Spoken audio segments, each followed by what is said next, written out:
বাংলায় কথাটা বললাম নাকি? রবিবারে আপনারা নেতৃস্থানীয় বেশি আমার জায়গায়, যেখানে বেশি জায়গা নাই, আপনারা 7 জন আসেন।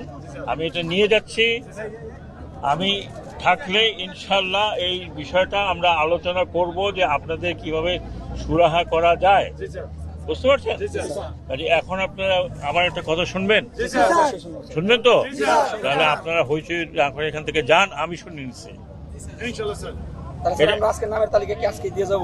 না, আজকে দিয়ে যান না, আপনি স্বরাষ্ট্র মন্ত্রণালয়ে আসবেন। আপনারা 7 জন, যেটা বললেন 7 জন স্বরাষ্ট্র মন্ত্রণালয়ে আসবেন। আপনারা 2টা 3টা 4টার দিকে আসবেন, বা তারও আগে জানবেন যে আমি ফ্রি আছি কিনা। আমি অবশ্যই আপনাদের সাথে কথা বলবো। এই যে আপনাকে কারোর মাধ্যমে জানতে হবে না। এই আমার গানম্যান আছে, সে বলে দিবে যে আপনারা আসবেন। ঠিক আছে? এখন তাহলে আমার একটা রিকোয়েস্ট শুনো।